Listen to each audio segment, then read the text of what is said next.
दर्शक महानुभावहरु, ब्रेकपछि स्वागत छ कार्यक्रम सीधा कुरा जनतासँगमा। दर्शक महानुभावहरु, आज कार्यक्रम सञ्चालकको रूपमा न्यूज 24 टेलिभिजनमा मेरो अन्तिम दिन हो। विगत 4 वर्षसम्म मैले यस कार्यक्रमलाई कार्यक्रम सञ्चालकको रूपमा प्रस्तुत गर्दै आएँ। यस बीचमा सम्पूर्ण न्यूज 24 टेलिभिजन परिवार, सम्पूर्ण न्यूज 24 टेलिभिजनको जुझारू समूह, प्राविधिकहरू र सबै जति पनि सदस्यहरू छन्, उहाँहरूको साथ, सहयोग, माया, विश्वास, प्रेरणा, हौसला नभएको भए आज यो कार्यक्रमले यो उचाइ प्राप्त गर्ने थिएन। यो कार्यक्रमले केही सफलता प्राप्त गरेको छ भने त्यो सफलताको श्रेय हाम्रा टोलीका यी सबै सदस्यहरूलाई बाँड्न चाहन्छु र थोरै बचेको केही छ भने मात्रै त्यसलाई आफ्नो भागमा सुरक्षित गर्न चाहन्छु। टेलिभिजनमा तपाईले मलाई देखेका कारणले सबै यसैले गरेको हो कि भनेर कहिलेकाहीँ ठेगी नसक्नुको माया दिनुहुन्छ, ठेगी नसक्नुको विश्वास दिनुहुन्छ। त्यो कदापि होइन, कदापि होइन। म त्यसलाई प्रस्तुत गर्ने प्रस्तोता हुँ, तर ती सामग्रीहरू तयार गर्नको निमित्त यहाँ मात्र होइन, देशैभरि रहनुभएका हाम्रा जुझारू टिभी जर्नलिस्टहरू साथीहरूले अहोरात्र मेहनत गर्नुभएको छ। त्यही मेहनतलाई संयोजन गरेर म प्रत्येक आइतबार, मङ्गलबार र बिहीबार कार्यक्रममा प्रस्तुत हुने गर्दथेँ। विश्वकीर्तिमान राख्ने सिलसिलामा सन् 2013बाट न्यूज 24 टेलिभिजनमा सुरु भएको मेरो यात्रालाई आजबाट बिट मार्दैछु। यो यात्राको दौरानमा मैले केही पनि गुमाएको छैन, पाएको मात्रै छु। र जे पाएको छु त्यसलाई हृदयभरि राखेर अगाडिको बाटो तय गर्ने निधो गरेको छु। मलाई विश्वास छ जुन माया, जुन साथ मैले पाएँ त्यसले निरन्तरता प्राप्त गर्नेछ। म यो सम्पूर्ण चिजको श्रेय हाम्रो जुझारू टिमलाई दिन चाहन्छु। प्रत्यक्ष अप्रत्यक्ष रूपमा हामीलाई सहयोग गर्नुहुने सम्पूर्णलाई दिन चाहन्छु र विशेष धन्यवाद तपाईँ दर्शकहरूलाई, जसले हामीलाई जिम्मेवार बनाउनमा सधैँ हौसला दिइरहनु भयो, प्रेरणा दिइरहनु भयो। भन्नुपर्ने कति कुराहरू छन्, अटाई नअटाई कुराहरू आउन खोजिरहेका छन्। यो भनौँ कि ऊ भनौँ भनेर उकुस पनि छु, तर ती उकुस भएका कुराहरू, त्यो मिश्रित भावनाहरू यहाँ अड्किएका छन्। सायद धेरै कुरा, धेरै भावनाहरू भएर होला ती एका आपसमा ठोकिए र सायद म अब निशब्द हुनेछु। हाम्रो यात्रालाई एकचोटि फर्केर हेर्नका लागि एउटा सानो भिडियो बनाएका छौँ। त्यो भिडियो यहाँहरू समक्ष राख्छु र कार्यक्रम सीधा कुरा जनतासँगको आफ्नो यात्रालाई यहीँ टुङ्ग्याउने अनुमति पनि चाहन्छु। यो रिपोर्ट यहाँहरूलाई छोड्दै कार्यक्रम सीधा कुरा जनतासँगको यो श्रृङ्खलाबाट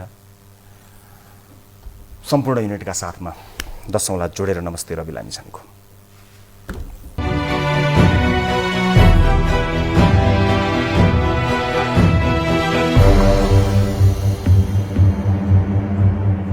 यो देशको मुख्य मान्छे को हो? राष्ट्रपति, प्रधानमन्त्री, मन्त्रीहरू वा सांसदहरू? प्रधानमन्त्री बनेको मान्छे मुख्य हो कि प्रधानमन्त्री बनाउनेहरू मुख्य हुन्? सांसद बनेकाहरू मुख्य हुन् कि सांसद बनाउनेहरू मुख्य हुन्? नेता बनेकाहरू मुख्य हुन् कि नेता बनाउनेहरू मुख्य हुन्? बनेकाहरू मुख्य हुन् कि बनाउनेहरू मुख्य हुन्? यदि यो देशमा बनाउनेहरू मुख्य हुन् भने उनीहरू किन कहिल्यै यो देशको मुख्य समाचार बनेनन्? जनताको समाचार किन मुख्य समाचार बनेन? यही प्रश्नको उत्तरको रूपमा सुरु भयो कार्यक्रम सीधा कुरा जनतासँग।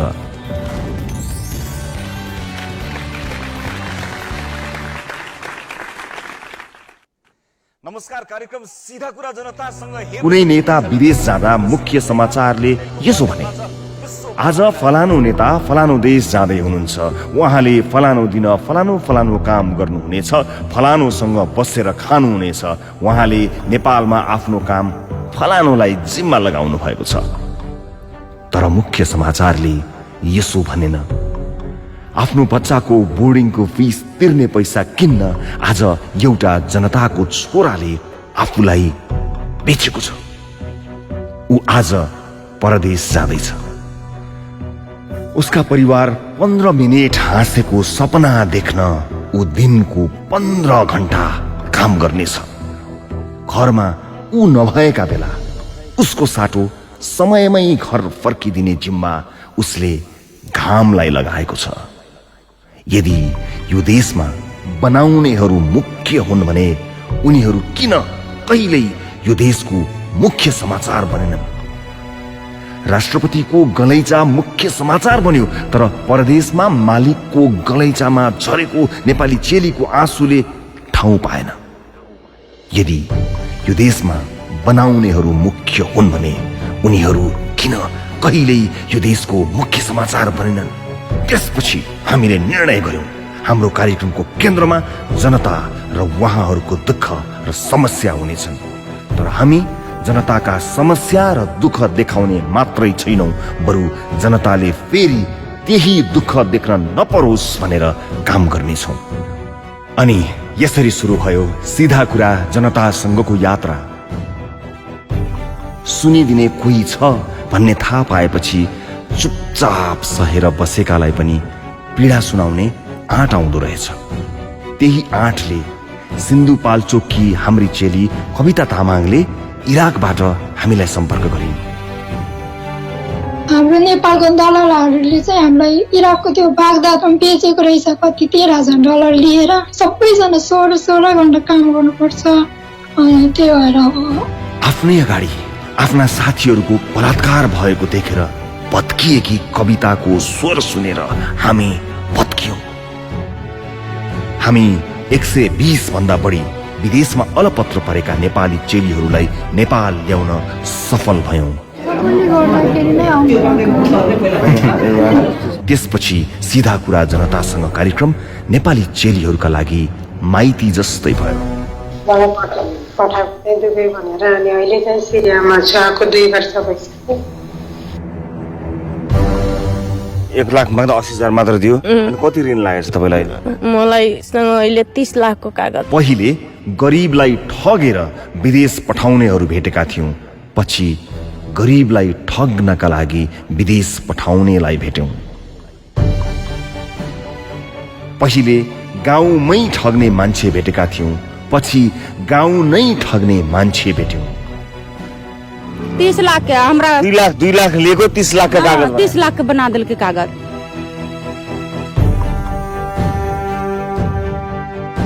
छोरीलाई बिहे गरी पठाउन ऋण दिने साहु भेटेका थियौं।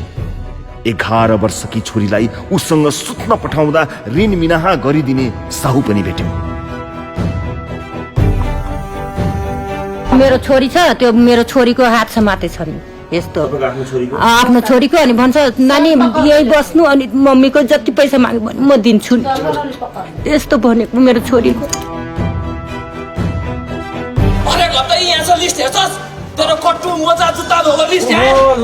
अवस्था सुधारका लागि आएकाहरूलाई आफ्नै पिसाब आफैलाई चाट्न लगाउने सुधार गृह भेट्यौं। 8 घण्टा 9 घण्टा पिसाब बेन्ड गरेर पिसाब थाम्न नसकेर मेरो एकचोटि पिसाब चुहिएको थियो। र त्यो पिसाब चुहिँदाखेरि चाहिँ अब तैँले यो पिसाब चाटिनुहोस् भने म तँलाई पिट्छु, यो पिसाब चाट्नुपर्छ भनेर मलाई आफ्नो पिसाब पनि चटायो। दुर्व्यसनीको एउटा रोगबाट सुधार गर्न राखिएकालाई दर्जनौं रोग लागुन्जेल शास्ति भेट्यौं। बाँच्न सिकाउनु पर्ने ठाउँमा मर्न मन लाग्ने अवस्था बनाइरहेको पीडा भेट्यौं। अन्डरवेयर, जुत्ता, मोजा धुन आउँछ र ल्याएपछि यसरी राख्नुपर्छ लिस्टमा है, किनभने कपडा हरायो नि पछि भाटा खानु पर्यो नि त, होइन? त्यस्तो हुन्छ यहाँ। त्यसपछि देशभरका सुधार गृहको संरचना सुधारका लागि गृह मन्त्रालयले सर्कुलर नै जारी गरेको थियो, अनि यातना दिने सुधार गृह बन्द भएका थिए। गृहले जुन किसिमको व्यवहार चाहिँ दुर्व्यसनीय अथवा त्यहाँ राखेका विद्यार्थीहरूलाई गर्नुपर्ने थियो त्यो अनुसारको व्यवहार नगरेको हुनाले अहिले नयाँ आचार संहिता अनुसार अमान्य व्यवहारमा उनीहरूलाई चाहिँ 5 वर्षसम्म कैद र 50,000 रुपियाँसम्म जरिवानाको व्यवस्था गरेको छ। आबुधाबीमा बलात्कारपछि आत्महत्या गरेकी नेपाली चेली अष्टमी गुरुङको आत्महत्या गर्नु अघिको भिडियो प्राप्त भयो। अब कहिल्यै नआउने छोरीलाई पर्खिरहेकी आमालाई भेट्न हामी उनको घर गोर्खा गयौं। आमालाई म सुखसित राख्ने, आमालाई म धन कमाएर दिने, पैसा कमाएर दिनलाई सुखसित राख्ने, राम्रो लुगा लगाइदिन्छु, गहना लगाइदिन्छु भन्ने छोरी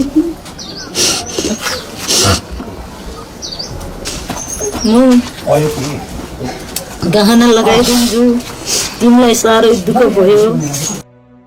उनको न्यायका लागि युएई सम्म पनि गयौं। यही ठाउँ हो जहाँ अष्टमी काम गर्थिन्। हामी यहाँ एकछिन पार्किङ गर्छौं।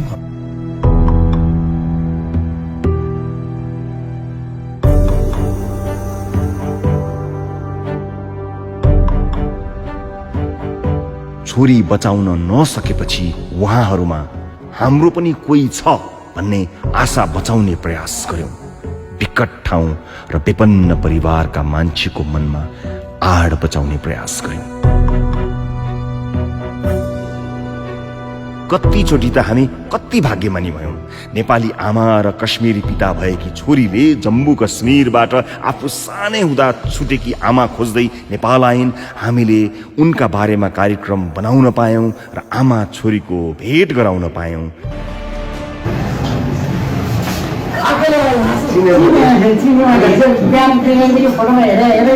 सीमाले छुट्याउँछ, हामीले सीमाहरूलाई जोड्न पायौं।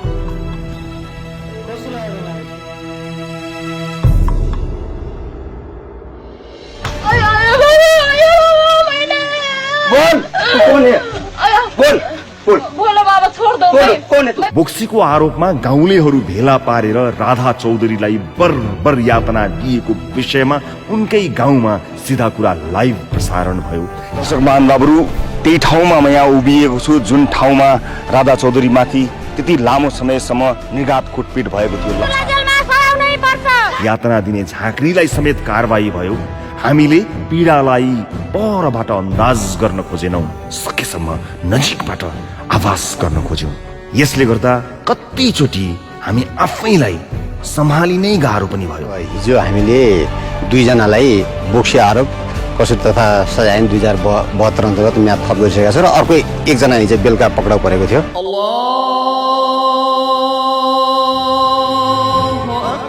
धेरै नेपाली ऋण काटेको पैसाले विदेशमा पैसा कमाउन जानुहुन्छ, तर नभनेको काम हुन्छ, नभनेको पैसा। उहाँहरूले विदेशमा आफ्नो उमेर बेचेर काम गर्नुहुन्छ। फर्कदा उमेर नै सकिन्छ, तर घर फर्काउँदा ल्याउने केही हुन्न। नेपालीहरूलाई यसरी ठग्ने म्यान पावर कम्पनीबाट उहाँहरूलाई न्याय दिलाउने चौतारी बन्यो सिधा कुरा जनतासँग। अब इटाली लान्छु भन्यो, 1-2 महिना बित्यो। त्यसपछि त्यो पाकिस्तानीबाट यिनीहरूले त्यहाँको माफिया भन्ने गुन्डालाई बेचिदिएछन्। फेरि हामीले धेरैचोटि देखाइसकेपछि विभिन्न सरकारी कार्यालयहरूका शौचालयहरू सफा भएका थिए। भ्रष्टाचार, कुसंस्कार, कालाबजारी फोहोरले हाम्रो देशलाई दिनदिनै शौचालय जस्तै बनाइरहेछ। देखाइसकेपछि सफा हुन्छ कि भन्ने आशाले हामीले देशभरि यी थरी थरीका फोहोरहरू देखायौं, सम्बन्धितहरूलाई सोध्यौं। एउटा हदसम्म त हामीले देखेका र देखाएका समस्याहरूलाई हल गर्यौं, तर यस्ता समस्याहरू दिनदिनै बढिरहेका छन्। अब हामीले राज्यका नीतिहरूमा भएको फोहोर पनि पखाल्नु पर्ने दिन आएको छ। हामी कहाँ समय, स्रोत, जनशक्ति आदिको सीमा थियो। त्यसैले हामीले तपाईहरूको समस्यालाई दिनुपर्ने जति पर्याप्त समय दिन पाएनौं होला। देख्नुपर्ने जति ठाउँमा देखेनौं होला, पुग्नु पर्ने जति ठाउँमा पुगेनौं होला, या समयमा पुगेनौं होला। तर अब हामी तपाईको झन् नजिक आउन चाहन्छौं। तपाईको आवाजलाई अझ बुझिने गरी सुनाउन चाहन्छौं। तपाईको चित्रलाई अझै चिनिने गरी देखाउन चाहन्छौं। त्यसका लागि हामीले अब अलि विशेष तयारीमा लाग्नुपर्नेछ। त्यसैले सिधा कुरा जनतासँगको यात्रा आजबाट केही समयलाई रोकिएको छ। यसो भनिरहँदा हामीले लामो श्वास फेर्नु परेको छ कि अब हाम्रो भेट केही समय हुने छैन। तर यो लामो श्वास फेर्नु भनेको यात्रीले चौतारीमा लामो सास फेरे जस्तै हो। यात्रीले चौतारीमा एकछिन आराम गरेपछि अघिको यात्रा झन् जागरिलो भएर तय गर्छ। हामी अहिले त्यही चौतारीमा छौँ। नयाँ यात्रा छिट्टै सुरु हुनेछ। हामी केही समय तपाईहरू माझ देखिने छैनौँ, तर नदेखिनु भनेको नहुनु होइन। हामी तपाईहरू माझ भइरहनेछौँ। तपाईसँग रहेर तपाईको सारो गाह्रोलाई देखिरहेको हुनेछौँ। आजसम्म हामीले तपाईहरूका दुःख देखायौँ, तर तपाईका दुःख देखाउनुलाई दुःख मानेका छैनौँ, मान्ने छैनौँ। आजसम्म हामीले तपाईहरूका अप्ठ्यारा देखायौँ, तर तपाईका अप्ठ्यारा देखाउन अप्ठ्यारो मानेका छैनौँ, मान्ने छैनौँ। नजानेर कति ठाउँ चुक्यौँ पनि होला, त्यसका लागि आज माफी माग्छौँ। तर जहाँ जहाँ चुकेका छौँ त्यहाँबाट सिकेका छौँ। जनताको कार्यक्रमले सबैभन्दा बढी कमाउनु पर्ने भनेको जनता कमाउनु थियो। हामीलाई विश्वास छ हामीले तपाईहरूलाई कमाएका छौँ। अबको समयमा हामी तपाईहरूको माया खर्च गर्ने छैनौँ, बरु लगानी गर्नेछौँ। त्यहाँ लगानी गर्नेछौँ जहाँ अभाव छ यही मायाको। यो सत्य हो कि यहाँहरूका समस्या देखाएको र समाधान खोजेको कारणले गर्दा नै यो कार्यक्रम यति लोकप्रिय भएको हो। तर हामी चाहन्छौँ हामी जति सक्दो चाँडो लोकप्रिय हुनै छाडौँ। परदेशमा खुन पसिना बगाइरहेका नेपालीले हाम्रो कार्यक्रम हेर्न बन्द गर्नु परोस्। हाम्रो कार्यक्रममा समेटिने उहाँहरूका दुःख बाँकी नै नरहुन्, किनकि उहाँहरूको समस्या खोज्दा पनि नभेटियो। गरीब नेपालीहरूमा हाम्रो कार्यक्रम लोकप्रिय नबनोस्, किनकि नेपालीहरू गरीब नहुन्। अन्यायमा परेकाहरूको माझ हाम्रो कार्यक्रम लोकप्रिय नहोस्, किनकि कोही नेपाली अन्यायमा नपरुन्। रोगीहरू माझ हाम्रो कार्यक्रम लोकप्रिय नहोस्, किनकि कोही नेपाली रोगी नहुन्। दुखीहरू माझ हाम्रो कार्यक्रम लोकप्रिय नहोस्, किनकि कोही नेपाली दुखी नहुन्। अब हामी कार्यक्रम यसरी बनाउन चाहन्छौँ कि छिट्टै हामीले यस्ता कार्यक्रम नै बनाउन नपरोस्। परदेश नफर्कने गरी घर फर्किएको परदेशीको आफ्नो परिवारसँग फेरि भेट भए जस्तै हाम्रो भेट तपाईहरूसँग छिट्टै हुनेछ।